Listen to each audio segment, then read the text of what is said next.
And good morning. We are live on YouTube. We're going to bring in our Facebook community real quick. Hit that. We hit that save changes. We get some spinning wheels. And we are live. We are live on YouTube and Facebook. This is Forging the Falcons. I am Scott Kennedy. This is Nick Kendall on this side. I am in Atlanta. He is in Seattle. We are coast to coast for your NFL football talk. And more than that, we're international. With Ethan, the DWI guys coming in saying, good afternoon, gents. He's in London. Mark Schrader's in Texas. So we got all kinds of the gamut covered. If Peter Middleton shows up from Cambodia, we'll know we've got several continents covered as well. So say hello as you are coming in, like Jeremy Shawn just did. And Mark Schrader has also, like I said, I just mentioned him earlier. Nick, how are you this morning? It's already been a busy day. I am doing pretty well, pretty tired. I've begun the process of packing up the house slowly but surely for the move, and now probably got to shift gears to packing for the drive back to Iowa. So getting excited for that. A lot going on next week. I think I've gotten permission's the wrong word, but I have talked with enough people that I'm going to be able to go fishing with one of my buddies at a fishing club when I'm back. So that'll be great as well. I've been dying to get a line in the water. I don't need permission. I just don't want to battle. That's, it's that. It's like if I really want to, I could just be like, I'm doing this. But we're good. We're good. So it's I'm glad I carved out enough time to do that. A little me time. I think the last time I said anything about that was running into my 30th birthday, and I said I was getting a motorcycle. My wife said no, something like that, and don't tell me no. Now I'm no. You can probably talk me out of it, but she came back like a couple weeks later, and she was like, "Go ahead and get it. I know you're going to do it anyway, and I don't want you resenting me while you do it." I'm like, "Yeah, you get me. But then she figured me out because I was talking about getting a dirt bike. She's like, well, why don't you try renting one first? And she knows, like, if you give me enough time, I'll like lose interest. And don't tell me no. That just makes me want it more. But who didn't get told no? And I know we're talking Forging the Falcons, but we hit all kinds of stuff on this show across the NFL because Nick and I have got a wide interest in things. And the big news today coming out this morning was with the Denver Broncos. $4.65 billion. I believe that more than doubled the sales price of the Carolina Panthers, who was the NFL record, and is almost doubled, if not doubled, the American franchise record, and probably fell just a little bit short of what the Boley Group just paid for Chelsea Football Club. Go Blue. But what are your quick thoughts on Rob Walton and his $60 billion net worth dropping close to $5 billion on the Denver Broncos?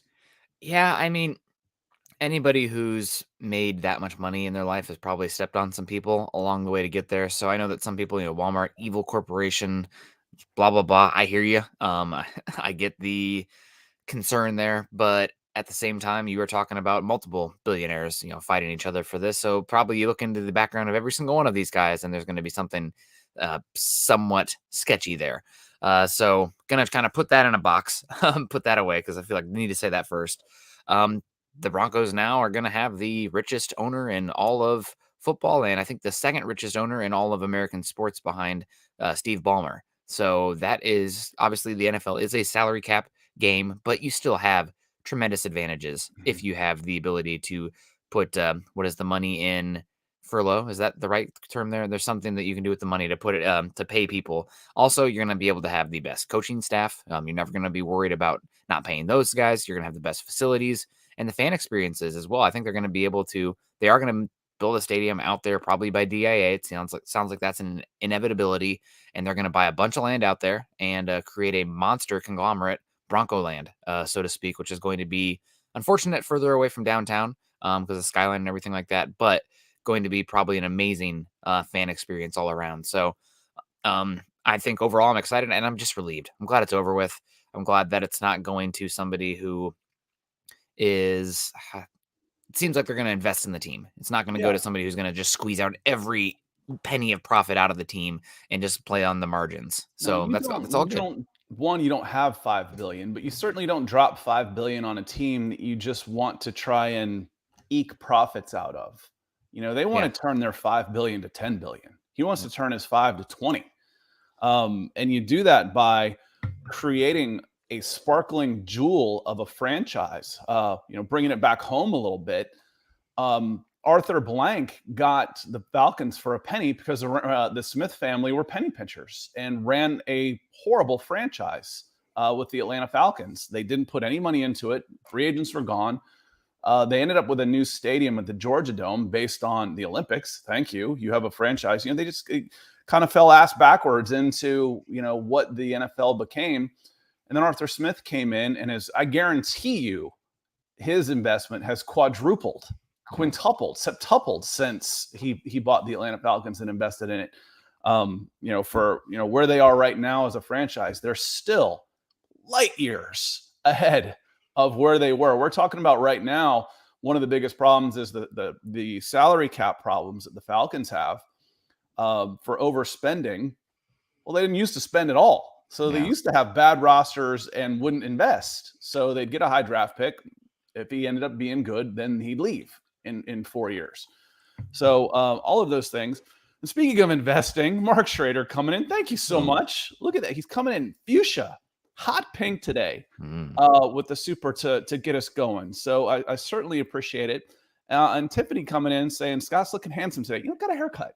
I got a haircut, so thank you. And I'm a much better summer than I am a winter. I look like a dead man in the winter. So thanks, Tiffany. Appreciate it. Flattery works great on me because I'm insecure.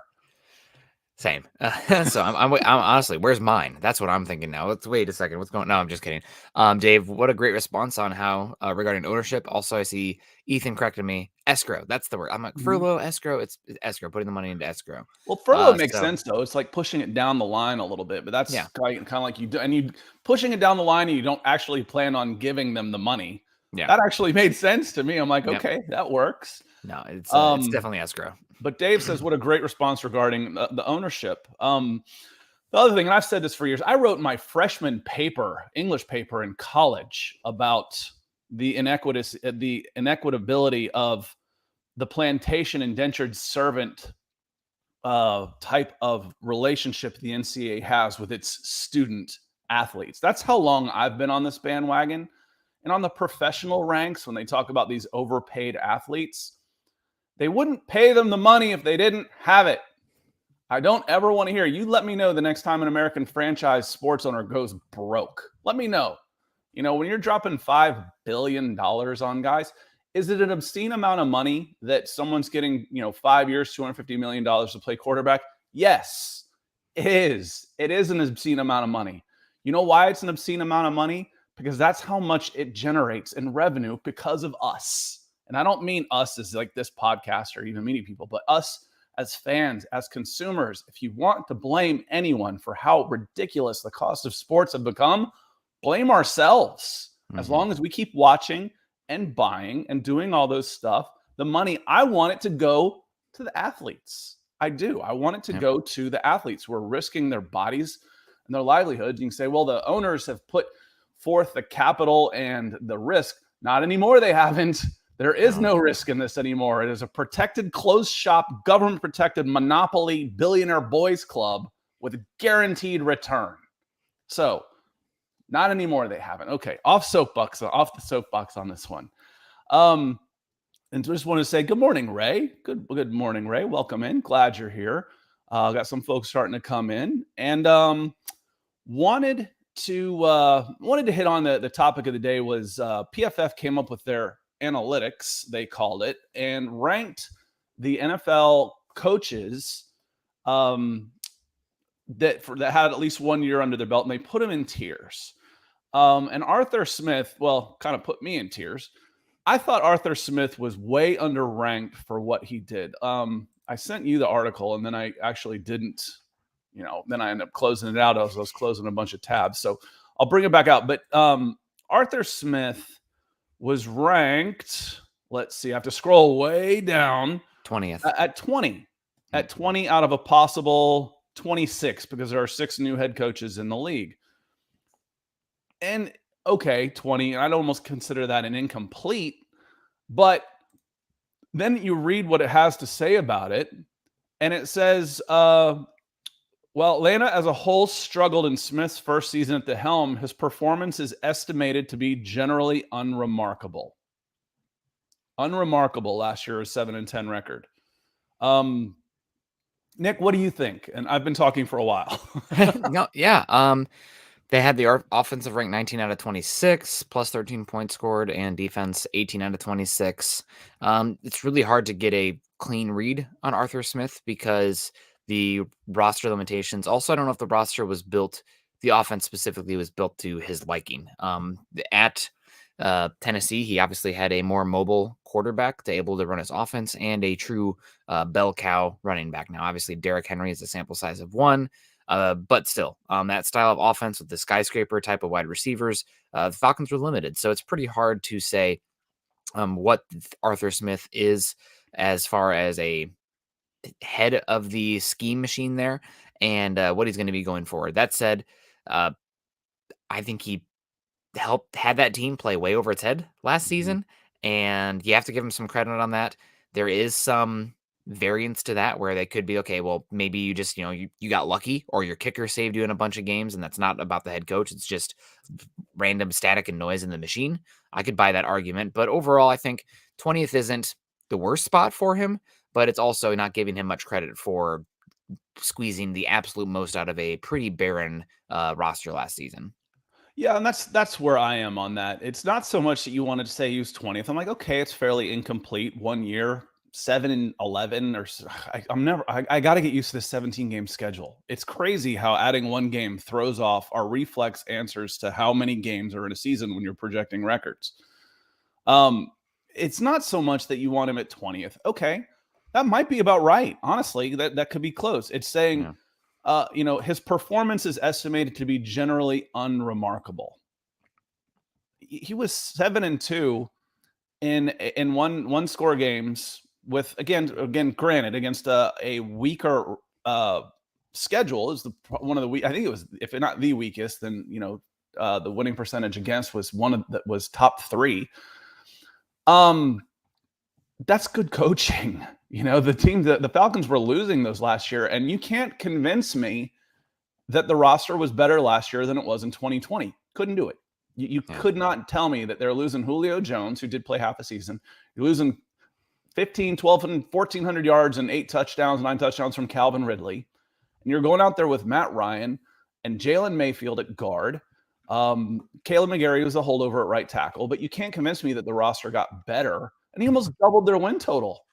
Almost doubled it in games they were in last year. That same team would have been 2-15. They would have gone 2-7 in one-score games, gotten blown out.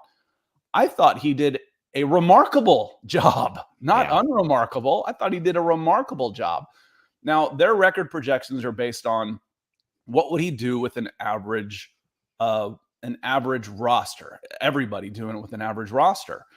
So, to say that, he doesn't change much on offense, well, ask the Tennessee Titans if he changed much on offense. So I think that is, I disagree with the commentary more so than the ranking, because the ranking at 20 after 1 year and a 7 and carry the 1 divided 10 record is unremarkable on the surface. The job he did, and again, that's why I constantly say, Nick, pump the brakes on anybody thinking they're going 10-7 this year, because I like Arthur Smith. And if they go 3-14 this year, I want to keep Arthur Smith. Yeah, no, it'll be interesting to see how this year plays out for him. I think Arthur Smith is a good coach. I also think Pease did pretty well last season as well on the defensive side of the ball, given that Falcons team had, 2 building block caliber players on that defense. So definitely will be interesting to see how it plays out this season for them. We got Mark Schrader coming in here saying, I agree. He should have been he should have been a little higher. Yeah, I could see him. How high do you think he could be? What would be too high for you? Scott, that's the big question. Well, and Ethan comes in, he says, well, was that more Smith or having Ryan? I'll answer Nick's questions first. What would be too high? I mean, middle of the pack, I think is fair. Again, I don't necessarily have a problem with the ranking of 20. I don't. It's the commentary that made me go, what? That was where I started scratching my head. If you want to say 20, I'm not going to argue with you. He hasn't proven a ton. He's only been there 1 year. He's still, he's coming off his rookie season as a head coach. I'm okay with that, Yeah. on a 7-10 record. But to say that the performance was unremarkable, maybe the performance of the team on the whole, the performance based on expectations and based on resources at your disposal, I thought was pretty remarkable. It was a hell of a turnaround to double your wins. Again, you cannot convince me that the roster was better in 2021 than 2020. You won't be able to do it, so don't try. And as Ethan says, but was that more Smith or having Ryann? It was a combination of several things. One, the coaching. Arthur Smith doing a better job of game management than Dan Quinn was able to, where they would find ways to snatch defeat out of the jaws of victory. That's one. Two, they had a great kicker. They're using the coaching staff to play to their strengths. If we can keep this to a close game, we've got a chance to drive down and get in field goal range with a very good quarterback in Matt Ryann. Yes, he's still a very good quarterback with a decaying roster around him, a great kicker. You struck gold with Cordero Patterson. You got a lot more, maybe the free agent bargain of the year. And then you hit on Kyle Pitts. Those were how you were able to scrape together 7 wins from an otherwise. And A.J. Terrell took a leap forward to become one of the best corners in the NFL, period. Not best young corners, but one of the best corners. Those are the reasons, despite the fact that you got 0 sacks from one of your edge rushers. Dante Fowler was a bust. Yeah. Your interior line outside of Grady Jarrett was terrible. You had 2 solid linebackers and 2 journeyman safeties and a couple of revolving doors on the offensive line. You were still able to win 7 games. That was a remarkable performance, not unremarkable. Yeah. No, it was and it really goes to show, I mean, how much we think this roster had a ways to go and still has a ways to go, but trending in the right direction. Really had a good draft overall, I would say. So excited to see what they can do year 2. Even if they regress some in the wins and loss margins, they could be going in the right direction. So don't conflate the record with what the roster is in the direction of a franchise. Right. And Cree coming in saying Falcons definitely headed in the right direction. And again, I think they've got to take a step. I think they're headed in the right direction on the whole. I think they take a step back this year. I think it's a 3-14 type of team, 4-13 type of team. But that's based on the roster. By moving on from Matt Ryann, you probably cost yourself a couple of wins in the short term for a team that wasn't going anywhere. Yeah. Now you get to come out with $100 million in cap space in 2023 and accelerate your rebuild. Mark comes in with a good question. He says, Scott, you think if the Falcons go 3-14 this year and then 8-9 in 2023, will they keep Smith, all things being equal? He's asking you, but I can answer that. Yeah, you go first. I get going, and I'm like, I forget. Wait, Nick, let Nick talk. Scott, shut up, dummy. No, you have good things to say. I'm the coffee's still starting to hit for me, but it really depends on what the season looks like. I think that if they go 3-14 this year and they have lack of institutional control and issues in the locker room, there might have to be conversations about that because that's a rough scene. And losing that much can cause splinters, issues, hurt feelings in the locker room. So could even be fired if they go 3-14 this year.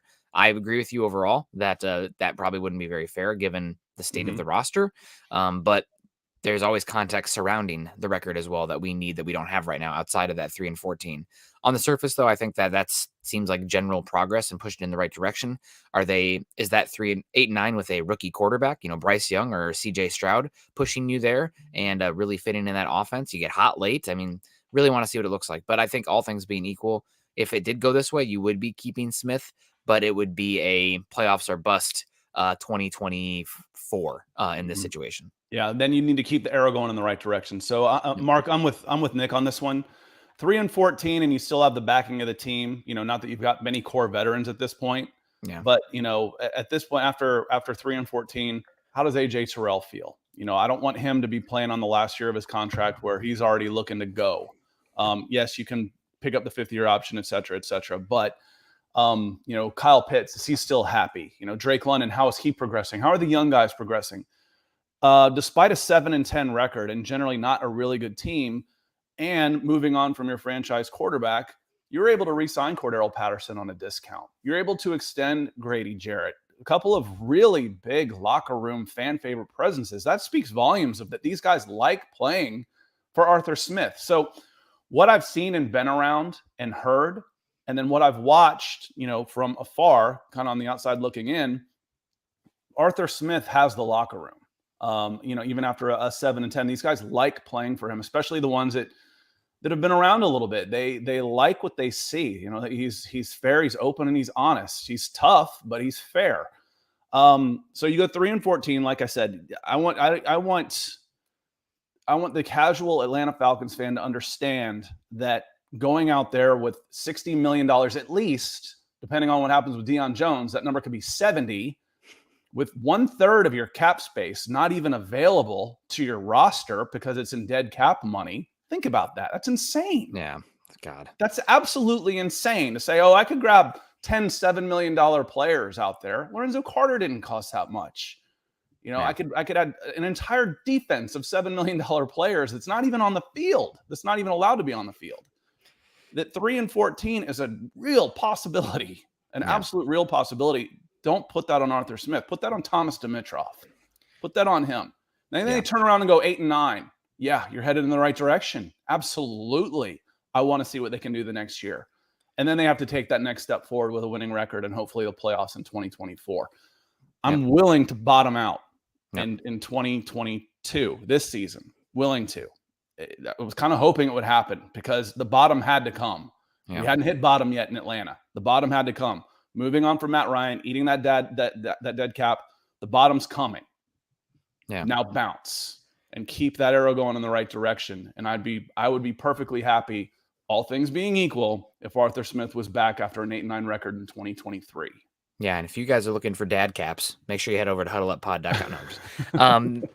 Kevin Mapp saying Smith has been a solid coach so far, and I agree. And I see a comment in here from John Stewart over on Facebook as well, saying, I believe the Falcons will win at least 6 or 7 games this year. I'm not a Falcons fan, so it's easy for me to say this. I also see our guy, Terry Ocean Boy Martin Jr. is in the house, and he'll disagree with me on this. But you guys are in a position where the Broncos were for a number of years as far as this middling purgatory, bordering on that top 10 pick consistently year after year. I always was of the opinion that I would rather, if you're going to be picking top 15, not in the playoffs, give me a top 3 pick. Because you're going to get a lot more value out of that guy, a better chance at a true franchise difference maker, as opposed to picking, 10 to 15. So 6 and 7 this year, I think, is worst case scenario for the Falcons, because that puts you in, are you going to be able to get a quarterback? Probably not. Are you going to be able to get one of those dominant pass rushers, even though you took 2 this year? I wouldn't rule. If Will Anderson's sitting there staring you in the face, you take him.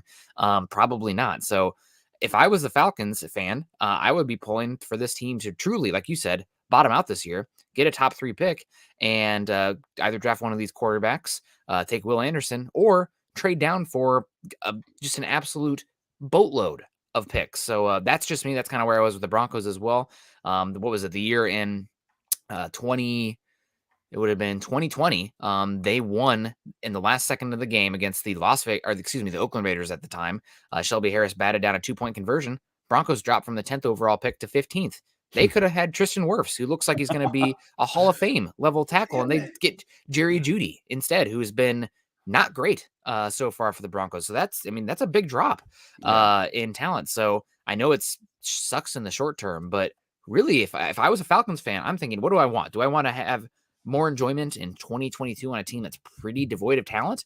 Or do I want to be set up to be able to win, contend for Super Bowls and whatnot, 2025 and beyond? I would personally rather suck horrible for one season and have a chance at a game-changing quarterback or pass rusher than, eke out 6 or 7 in a essentially meaningless and forgettable season. Yeah. And John's talking about, 6 or 7. So you're already bad. You're already saying if you're 6 and 11, you're having a bad season. If you're 7 and 10, you are having a bad season. So, what does 4 and 13 give you? It's not like you've been enjoying most of the season anyway. If you ended up finishing 6 and 11, and the pain of all, it's like the last season, the last game against the Saints, your instant reaction on that is, I want to beat the damn Saints. Of course I do. I want to win. And then afterwards, I don't remember the score. I remember the Saints coming in and winning pretty handily, but I don't even remember the score. What I do remember is the draft order. And I remember who was available 1 through 10, and that the Falcons losing that game jumped all the way up to the 8th spot and were able to get the guy that they wanted. wasn't necessarily the guy that I wanted, but that doesn't matter. That's beside the point. And it ended up giving them lots of options. And Ethan comes in. It says Arthur Blank seems to be patient with his coaches. Maybe I'm wrong on that. Actually, Ethan, no, you're not. And that we actually think that's one of his faults. He's loyal to a fault. One of the best employers there are. You want to work for this man. He is a wonderful man. But he held on to Thomas Dimitroff for too long. Dimitroff should have been gone. If they were getting rid of Mike Smith, the winningest coach in Falcons history, if they were getting rid of Mike Smith, Dimitroff should have gone with him. They held on to him too long. Quinn was a year too long, at least. Stayed a year too long, and then they pink slipped Dimitroff when they got rid of Dan Quinn. So if anything, he's a little bit too loyal. And as Kevin comes in and he says, if they fire Smith after 2 seasons, I'll be pissed. Me too. Again, unless I see discipline problems. If he doesn't have the team, then you've got a different coach. But I haven't seen any instances of that, any type of indicators, hints that he doesn't have the team. This seems to be a very good culture at Flowery Branch. And yeah, Dave, speaking of culture, comes in and says culture means more than tanking games, win games ASAP.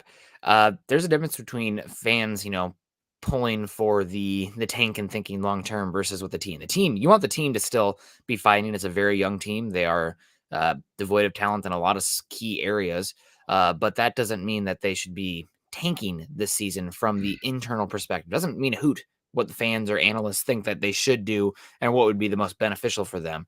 And I think a team you can look at here is the culture means more than anything. There's not really much culture carryover year after year. If you talk with players and the exit season interviews, they say that every single year is a fresh slate and kind of feels totally different. There's not this momentum. I think one of the biggest jokes in sports is people saying, oh, they ended the season hot. They're going to carry that momentum into the offseason. No, they're not. Players, like, I've asked a player about that before, and he literally laughed. He's like, "That's not how it works. It's so long in between it. It's a totally different season now." So you can still have the culture right if you are losing games. You just got to have the right guys in there. So we'll see how that plays out, obviously. But you can have culture. And the team that comes to mind here, talking about culture and losing games, is the Bengals. Bengals had a losing culture for years. They got the right quarterback in there, and they drafted at 1 overall. And they got drafted a superstar wide receiver at 5 overall. Boom. That looks like one of the best rosters in the AFC now, heading in the right direction. And people are screaming about the culture and the leadership and the presence that Joe Burrow has in that locker room. So that's, once you get, you don't even have a culture, honestly, until you have a quarterback to be in that culture. So we'll see how it plays out. But I think I disagree with this comment a little bit. Well, and there's different ways to look at it. That's where I'll weigh in, because if you're talking to Arthur Smith and you're talking to the players, their job is to go out there and give it their best, their absolute best. Arthur Smith isn't going out there looking to, okay, I want to only want to win 3 games. No, he wants to go out and win every game he's in. He's a competitor. The reality is your general manager and your front office personnel are looking long term. If they were looking now, Matt Ryan would be an Atlanta Falcon. They would, if they were looking now, they would have tried to piece together the best absolute possible team they could this year. But that isn't sustainable, not with the age of the players, not with the contracts that the front office has handicapped Arthur Smith and the players on the field this year.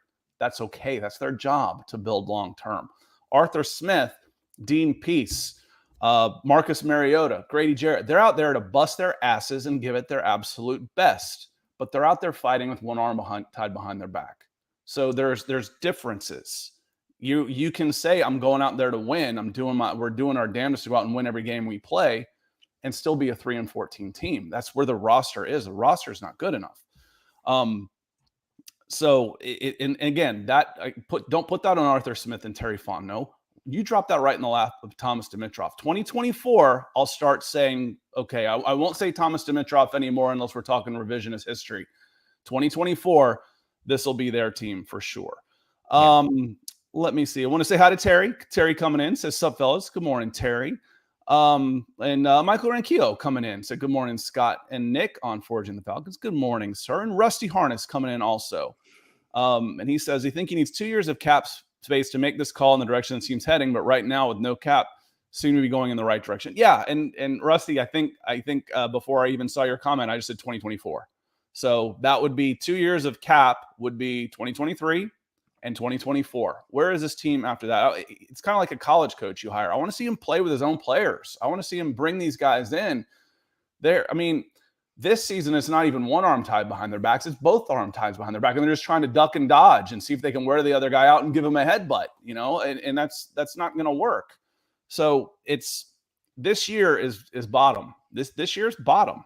And then so Smith was in the 20s. So who were the coaches in the top 5? Interesting question, because we were talking about PFF's head coach rankings that they put out a couple days ago. And this one gets me a little bit, Nick. Number 1 says Bill Belichick. He's the best head coach in NFL history. Moving on. And they call these the Tier 1 Hall of Fame coaches.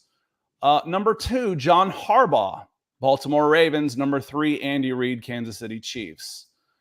If you're willing to put in Harbaugh into that tier and call him a Hall of Fame coach, how do you have Mike Tomlin at 13? Man, you don't want to pull the race card, but like, what the hell is going on here, right? That's a big question here. I think Tomlin is right in there. Also, Sean McVay outside the top 10 as well. Sean McVay was down, talking about, again, I think some of this, what they say about Mike Tomlin was, hey, he had one of the highest quarterbacks he had the quarterback the whole time, while Harbaugh's done it with Flacco. Well, Flacco wasn't bad. Lamar Jackson's not bad. Good Lord. No. They've played with some quarterbacks. Tomlin's got a better winning percentage over 16 years, has just as many Super Bowl victories, and has never had a losing record. And, you're going to have him 12 spots below Harbaugh. You're going to call Harbaugh a Hall of Fame coach and Tomlin in the 13. That doesn't make any sense to me. No. I can't make those two equal out personally. Yeah, it doesn't make any sense to me either. Also, another one that doesn't make any sense of Mike McCarthy, top 10. We talking about the same Mike McCarthy here?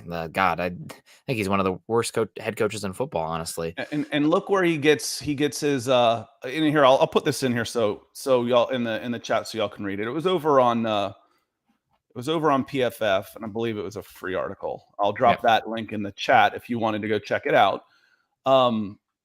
But Mike McCarthy, where he gets that, the benefit of the doubt is the offensive rank with an average roster. They say he scores 68 more points than other teams than usual.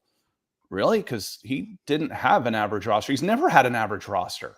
He's had the Dallas Cowboys and he's had the Green Bay Packers with Aaron Rodgers. Let's see you go out there with Ryan Tannehill and the Tennessee Titans and see what you can accomplish. Derrick Henry is solid, of course, but can you revive a career like that? Dak Prescott was already pretty damn good, and he had a bunch of weapons around him. Jerry Jones, speaking of owners that will invest in a team, he's going to invest in the Dallas Cowboys to make sure you've got. So that one had me scratching my head. And Sean McVay, to have him down that low, it's like winning counts for something, right? Would anybody argue that the Dallas Cowboys haven't put as much effort into their roster as the LA Rams? And the Rams have gotten significantly better returns, and McVay is considered one of the best young minds in football. So a couple of those were real head scratchers. The one that really got me was like, I saw Harbaugh in there in the Hall of Fame tier. I'm like, okay, really? Or do they have Tomlin? 4th? Yeah. No. Wait, what? 13th? Come on, man. No. Not for me. Nope, Tomlin should be up there. And that's not to take away from Harbaugh. Also, Harbaugh has done a phenomenal job in Baltimore. I mean, you talk about multiple iterations. That team has reinvented itself many times under Harbaugh, and I think that's a really good sign of a great head coach and a head coach that's working very well with the front office as well. I think there's really good cohesion between those two units, which is why they've been able to be a consistent winner despite not having a Hall of Fame caliber quarterback, one of the few teams that can do that. So not to take away from Harbaugh, he's a hell of a coach, but I agree with you. This isn't about Harbaugh being in the top 3. This is about Tomlin being at 13. Again, never had a losing season in 16 years. The Falcons went 40 years without back-to-back winning seasons. Yeah. I mean, it was the longest streak in professional sports, American professional sports, of not having back-to-back winning seasons. They didn't have back-to-back winning seasons until Arthur Blank bought the team. Yep. I mean, you want to talk about insane? That's one of those statistically impossible type of things. But Ethan, thanks so much for the support coming in orange with the pounds from London. Thank you so much. The bottom 5 guys on that list, the room for improvement group was Todd Bowles, Tampa Bay Buccaneers. Okay. He hasn't really started yet, though.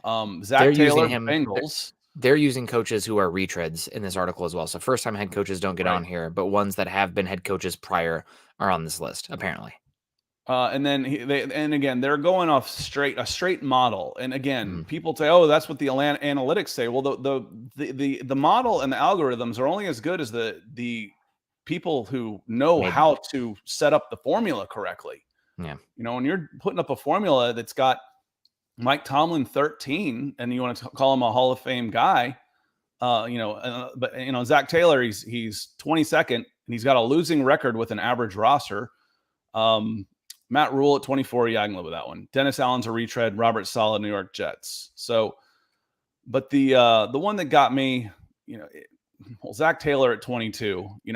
If you're drafting head coaches, how long before you take Zach Taylor? 10? He doesn't make it out of the top 10.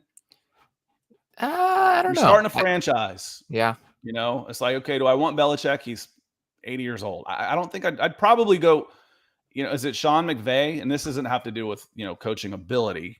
Sean McVay may walk away from the thing in a year. I know. That's what I was going to say. But if you're starting a team, how long does it take you to get to Zach Taylor? I don't think he goes past 10. Yeah. I would still take Bill Belichick, John Harbaugh, Andy Reid, just because known quantities there. Cliff Kingsbury's at number 4. What the heck? There you go. Cliff Kingsbury at 4. Mike Tomlin's at 13. And one other one that we didn't talk about here that it's shocking to me how low he is Sean McDermott at 16. Sean McDermott, who went to Buffalo and year 1 went to the playoffs with a roster led by quarterback Tyrod Taylor in a division that Tom Brady and Bill Belichick have haunted. I'm going to use the word haunted for 20 years, and now they look like a juggernaut. Yes, it's a great roster, but a lot of that is how good Sean McDermott is as well. So, and that defense has been phenomenal there in Buffalo. So him at 16 is McDermott. silly. McDermott sticks true to his roots as a former defensive coordinator, helming strong units on that side of the ball while not always getting expected results out of his offenses based on talent level. Did you watch the last playoff game? Did you watch it? I would have liked a little more talent on the defensive side of the ball. Yeah. Yeah. One other thing I wanted to get to before we get going here.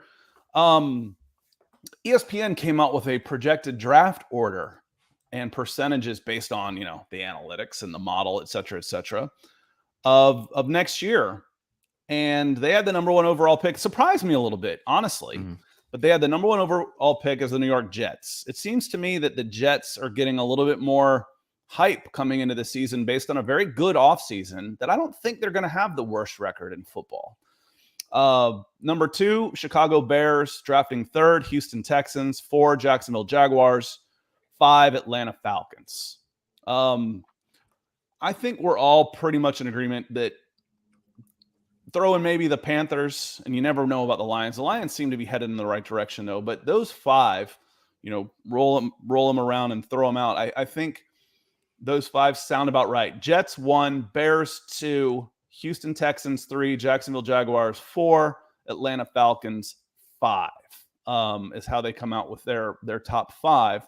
Rounding out 6 Steelers, quarterback was a big issue there. 7 Carolina Panthers, quarterback, big issue there. 8 Detroit Lions, 9 Seattle Seahawks, 10 New York Giants. What do all those teams have in common, Nick? Go ahead and say it with me. Quarterback. Yeah, bad QB. Yeah, bad QB play. I didn't want to, end them all, but yeah, quarterback's the quarterback questions. Yeah, questions at quarterback. For the most part, Seattle Seahawks they bag on the quarterback.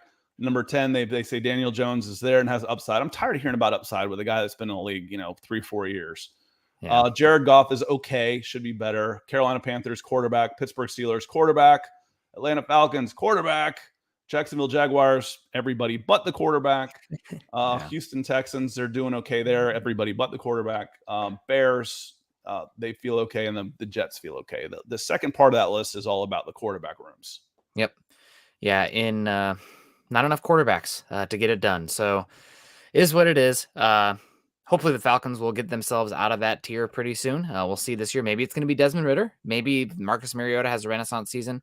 Maybe you're looking at one of the plethora of arms and talents in the 2023 draft class as well. We'll find out. A lot of fun quarterbacks to get into next season as well. Should be a better draft class in that regard. I would make a bet that there's going to be more than one drafted in the first, 75 picks or whatever it was this year. So should be a fun one to look at. And where were the Broncos? Not in the top 10. That was all they listed, was just the top 10. Yep. So not in the top 10. And Big Al coming in. Good morning, Big Al.